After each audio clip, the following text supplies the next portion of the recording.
Kita beralih ke informasi selanjutnya, saudara. Puluhan petani garam dari Aceh Besar mendapatkan pelatihan memproduksi garam sehat berstandar nasional Indonesia di lahan produksi garam Desa Lam Ujung, Aceh Besar.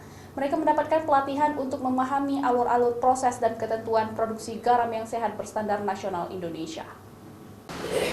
Pelatihan produksi garam yang sehat dan berstandar nasional Indonesia diberikan kepada puluhan petani di Aceh Besar tersebut agar mereka memahami dan meningkatkan produk garam tradisional yang sehat dan ber-SNI. Outputnya, para petani ini diharapkan memproduksi garam yang dapat diterima oleh pasar modern seperti ke supermarket. Dengan standar produksi yang lebih baik, diharapkan dapat meningkatkan kesejahteraan keluarga para petani. Menurut salah satu petani garam tradisional Desa Lam Ujung Baitusalam Aceh Besar, mengatakan hingga kini mereka masih memproduksi garam yang dijual langsung ke masyarakat di Banda Aceh dan Aceh Besar. Pasalnya, menurutnya membuat garam yang sehat dan berstandar nasional Indonesia, mereka perlu bantuan dari pemerintah sehingga harga jual garam para petani lebih mahal. Memang kan dari dulu petani garam kan yang jadi masalah kan SNI-nya. Kalau garam biasa kan dijual secara karung. Tapi yang saya inginkan sekarang adalah garam yang ber-SNI. Tapi kalau untuk pengurusan sendiri kan agak sulit. Ya tentu saja kan saya membutuhkan bantuan dari pemerintah.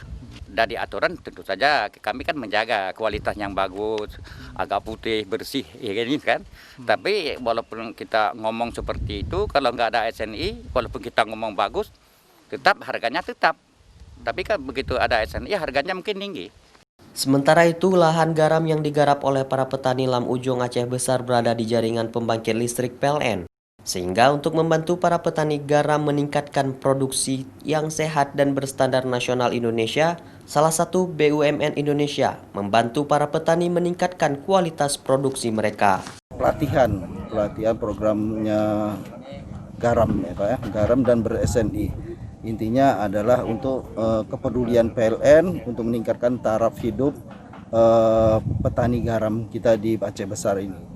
Dengan pelatihan para petani garam ini, diharapkan dapat meningkatkan kesejahteraan petani melalui produksi garam yang sehat dan berstandar nasional Indonesia karena akan mempunyai nilai jual yang lebih tinggi.